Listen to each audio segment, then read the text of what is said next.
Hello madam. ఏం లావణ్య, ఏం చేస్తున్నావు? పని చేస్తున్నాను మేడం. అదేంటి, నువ్వేమైనా పని మనిషివా? మీ పని చేస్తున్నా అన్నాను. మీరే చెప్పారుగా నాకు పని చేసే మనుషులు కావాలి గాని పని మనుషులు వద్దు అని. మాటలు బాగానే నేర్చావు. ముందే విషయం చెప్పు. నిన్ను ఐశ్వర్యకి మంత్లీ సైకిల్స్ ప్రీపోన్ అయ్యే టాబ్లెట్స్ ఇమ్మన్నా. నువ్వేం చేసావు? అవకాశం వచ్చేదాకా ఎదురు చూడటం అందరూ చేస్తారు. అవకాశాన్ని సృష్టించుకునేదే అరుంధతి అని అన్నారు కదా మేడం.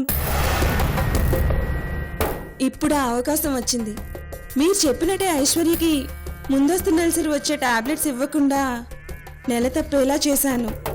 అంటే ఇప్పుడు ఐశ్వర్య గారు ప్రెగ్నెంట్ మేడం.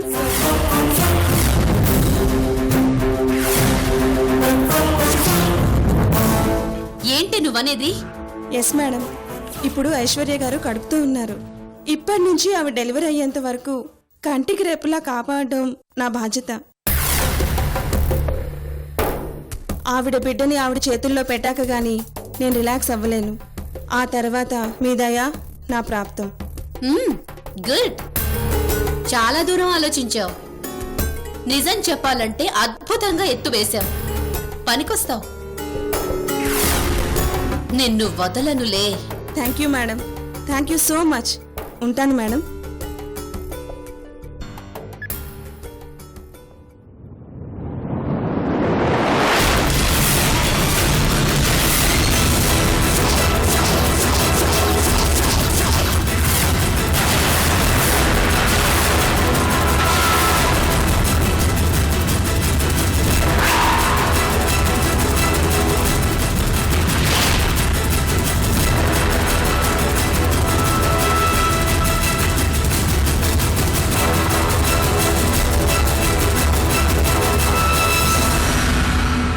నువ్వంటే ఏంటో ఇప్పుడు అర్థమైంది.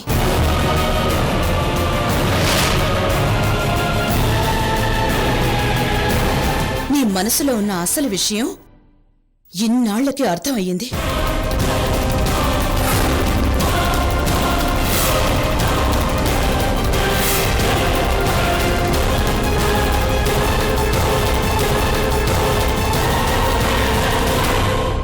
నాకు తెలియకుండా ఇంత జరుగుతోందని, నా గురించి నువ్వింతలా ఆలోచిస్తున్నావని ఇప్పటిదాకా తెలియలేదు.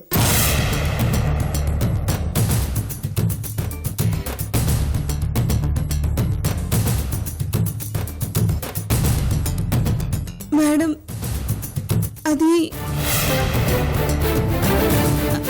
అంటే నిజం చెప్పాలంటే నేను ఏమో అనుకున్నాను. చాలా లోతైన మనిషివే.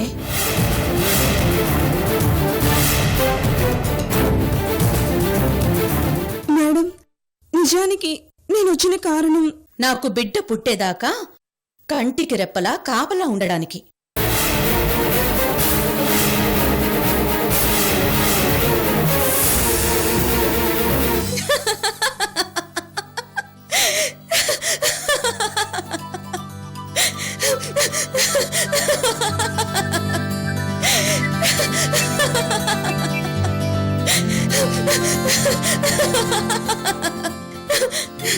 ఏంటి మేడం వినేసిందా అని బిత్తరిపోతున్నావా? విన్నానమ్మాయి, నువ్వు చెప్పిందంతా విన్నాను.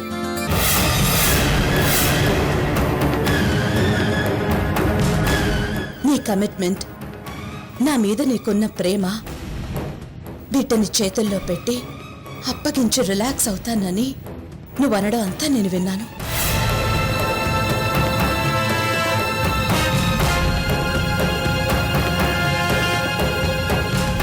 నిజంగా నీలాంటి మనిషి తోడుగా ఉండటం నా అదృష్టం. థ్యాంక్స్ సూర్య. అవును, ఎక్కడికి వెళ్తానంటున్నావు? నువ్వెక్కడికి వెళ్ళటానికి వీల్లేదు. నీకు ఓ అక్కలా నువ్వు లైఫ్లో సెటిల్ అయ్యేలా చేస్తాను. నీకు పెళ్లి చేసి ఇల్లు కట్టించి పంపించే పూచి నాది, సరేనా?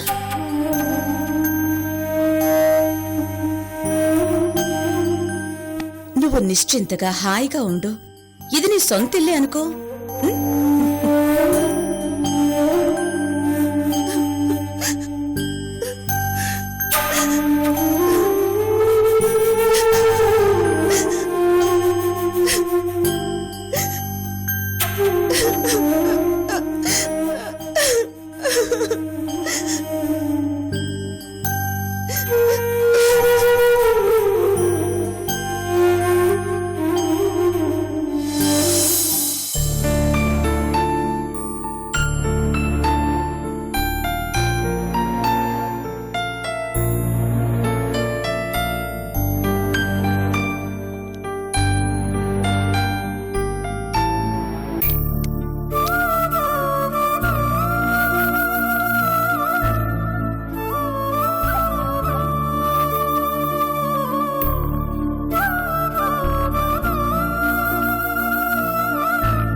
మీనాక్షి జీవితం అన్యాయం అయిపోయింది అత్తయ్య. శ్రావణ్ వాళ్ళు ఇంత నీచంగా ప్రవర్తిస్తారు అనుకోలేదు. ఆస్తి కోసం ఆడపిల్ల గొంతు కోస్తారా అత్తయ్య?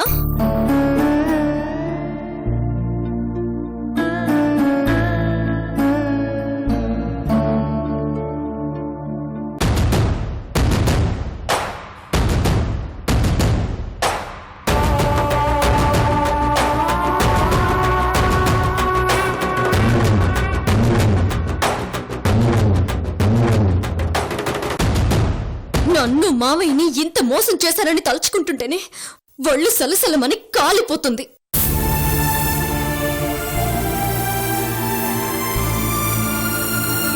కానీ మీనాక్షి ధైర్యవంతురాలు. అది సాధిస్తుంది. తన జీవితాన్ని సరిదిద్దుకుంటుంది. నాకు ఆ నమ్మకం ఉంది. అసలు వాళ్ళకి మన గురించి, మన ఆస్తుల గురించి ఎవరు చెప్పుంటారు?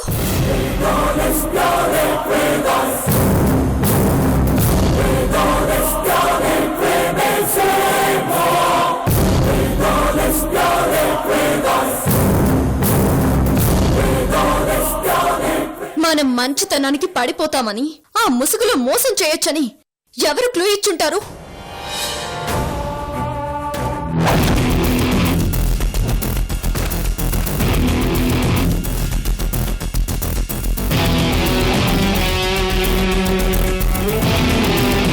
ఏం మామయ్య, మీకేమైనా తెలుసా? మీకెవరి మీదన్నా అనుమానం ఉందా?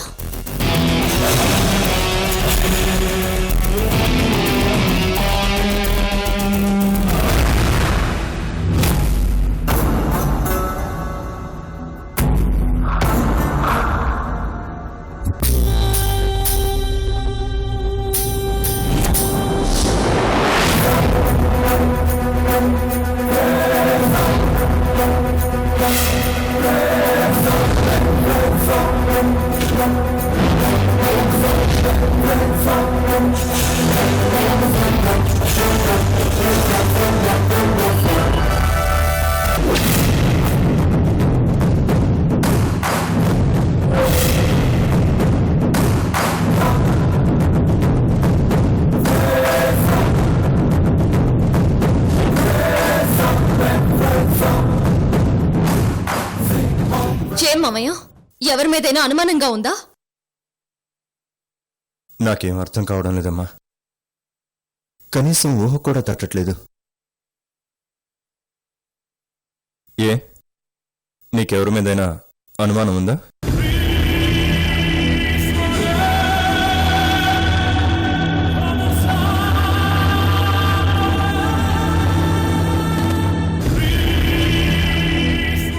అదే మామయ్య, వరుసగా జరుగుతున్నవన్నీ చూస్తుంటే అదే అనిపిస్తోంది.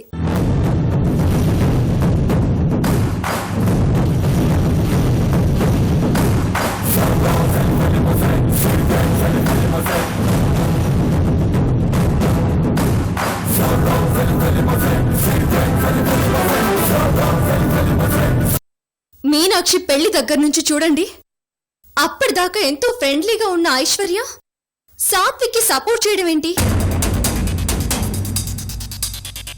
తను శ్రావణ్ గురించి చెప్పింది నిజమైనా నేను తెలుసుకోలేకపోవడం ఏంటి? నా మాటకు విలువిచ్చే సంతోష్ నాపై రివాల్వర్ గురి పెట్టడం విచిత్రం కాదా? సూర్య ఎంత చెప్పాడు శ్రావణ్ గురించి ఆలోచించమని? మీ నమ్మకాన్ని నా నమ్మకంగా తీసుకొని నథింగ్ డూయింగ్ పొమ్మన్నాను. ఆ టైంలో నా కోసం చెప్పిన వాటిని వద్దనడం, నా గురించి చెప్పిన వాళ్ళని దూరం చేసుకోవడం నార్మల్ గానో యాక్సిడెంటల్ గానో జరిగింది కాదనిపిస్తోంది మామయ్య.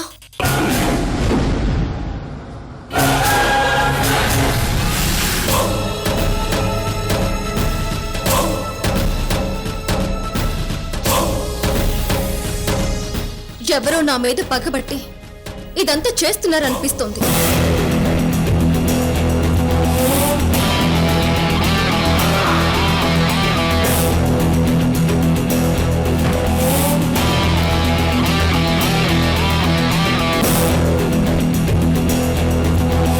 వీటిని ఆలోచిస్తే ఏంటిన్ని సమస్యలు, మంచి చేయాలని చూస్తే ఎన్ని ఇబ్బందులేంటి?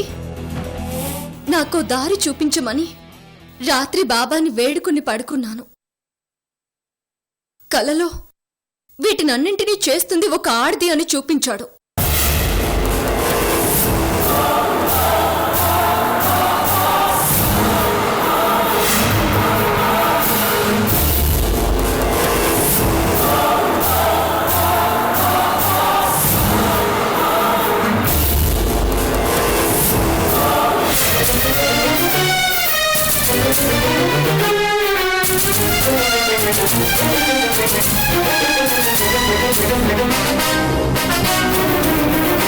నిజంగా అత్తయ్య, నాకు ఒళ్ళు జలధరించింది. ఆ ఆడ మనిషిని అదిగో చూడు అని చూపించాడు కూడా.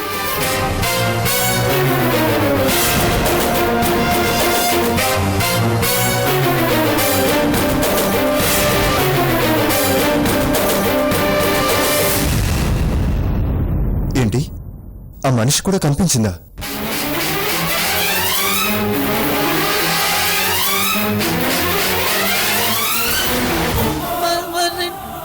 మన ఇంట్లో ఇలా జరగడానికి కారణం ఎవరు?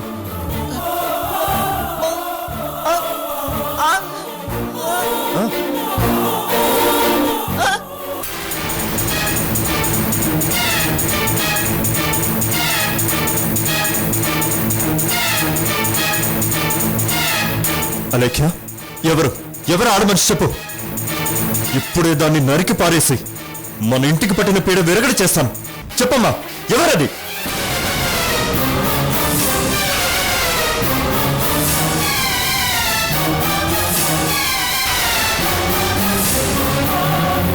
అదే మామయ్య,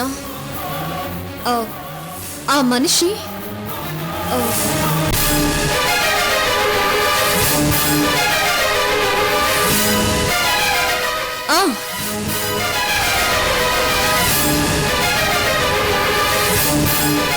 మన అరుంధతి అక్కల పర్సనాలిటీ ఉంది.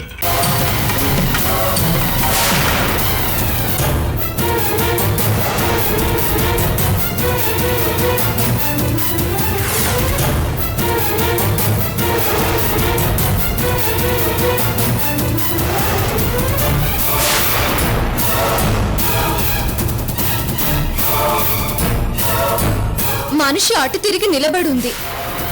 నేను తన ఫేస్ చూద్దామని వేగంగా దగ్గరికెళ్ళాను.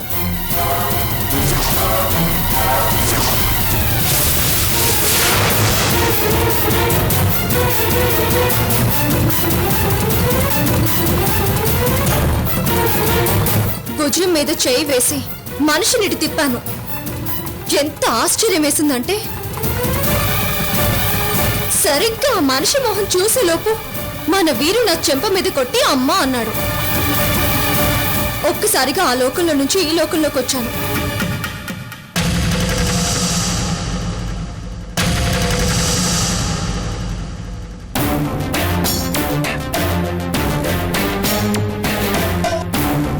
ఏంటి ఇంత చేసి మనిషి మొహం కనుక్కోలేకపోయావా? మీరేం భారీ కాకండి మామయ్య. వాళ్ళెక్కడికి పోతారు?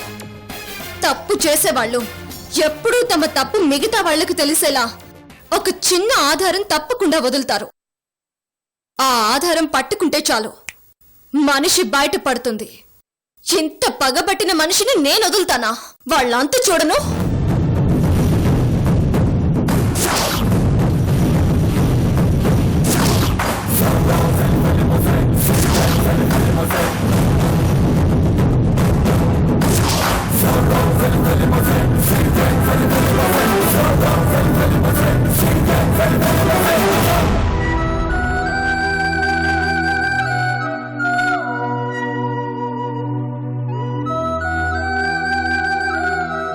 చనిపోయిన వాళ్ళకి దండు వేయటం మామూలుగా రెడ్డి గారు.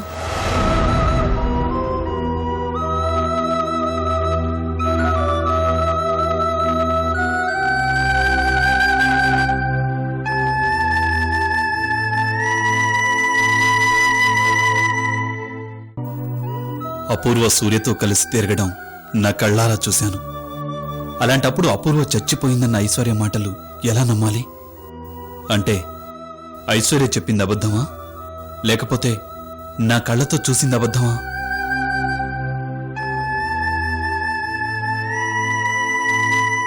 నో, ఒక వ్యక్తికి చావు బతుకు రెండూ ఒకేసారి ఉండడం అసాధ్యం. It's impossible.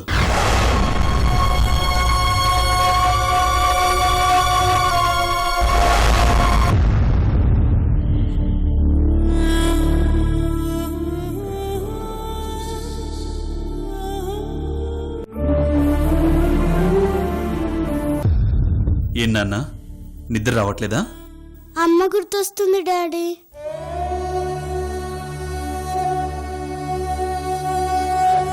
ఈ డాడీ ఉన్నాడు కదమ్మా.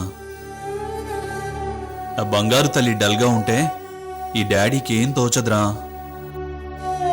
ఇప్పుడు అర్జెంటుగా నా బంగారు తల్లి నవ్వాలంటే ఏం చేయాలి?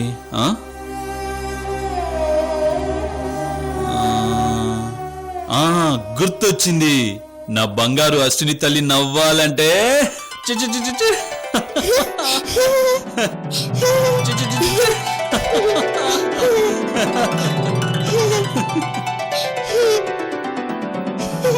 నా బంగారు అశ్విని తల్లి నవ్వుతోంది కాబట్టి ఈ డాడీ కూడా హ్యాపీ. సరే, ఇప్పటికే బాగా లేట్ అయింది కదా, మరి పడుకోవాలి కదా, సరేనా? డాడీ, నాకొక కథ చెప్పవా?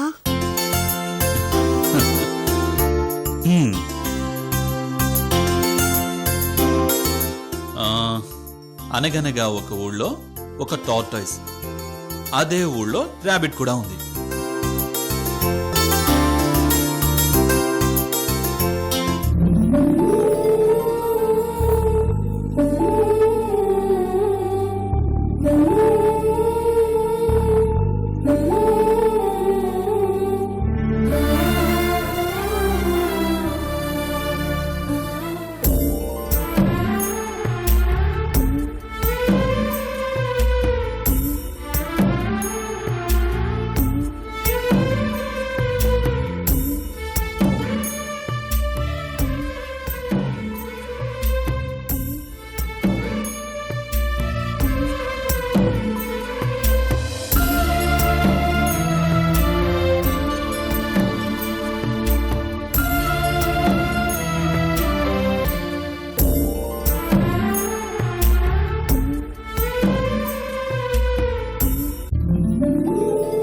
కొంచెం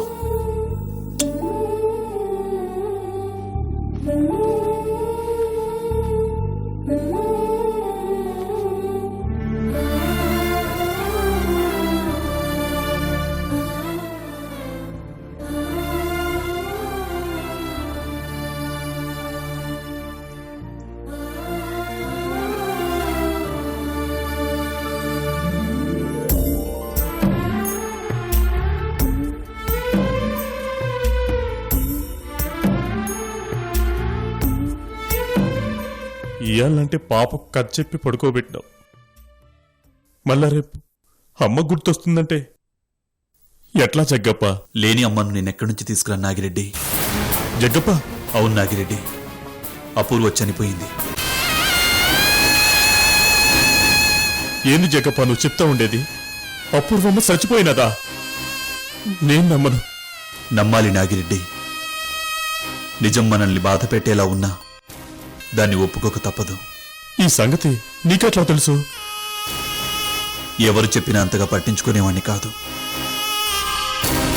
అపూర్వ చనిపోయిందన్న విషయం ఐశ్వర్య గారే నాతో చెప్పారు. ఐశ్వర్య గారు చెప్పినారంటే ఖచ్చితంగా నిజం అయ్యి ఉంటది. అలాంటప్పుడు నువ్వు నీ కళ్ళతో చూసిన అపూర్వ ఎవరో? అదే నాకు అంత చిక్కట్లేదు నాగిరెడ్డి. అపూర్వ గురించి ఐశ్వర్య గారు చెప్పింది నమ్మాలో లేక నా కళ్ళతో చూసింది నమ్మాలో అర్థం కావడం లేదు. అసలు అపూర్వ చనిపోవడం ఏంటి? నిజమే డాడీ.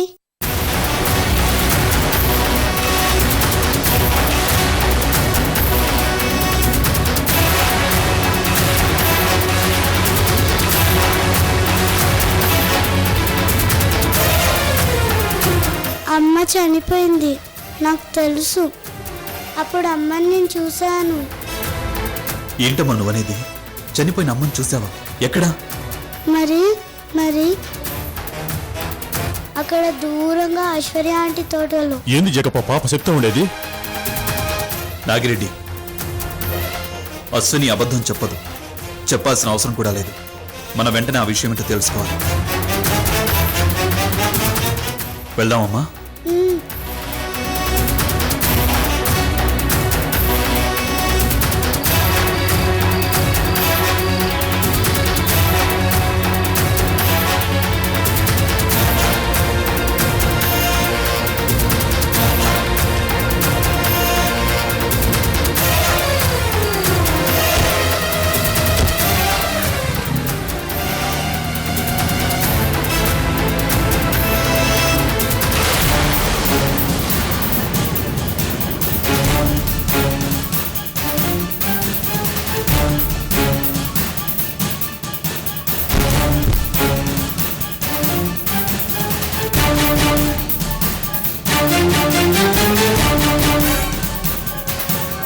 నేను చచ్చిపోతాను.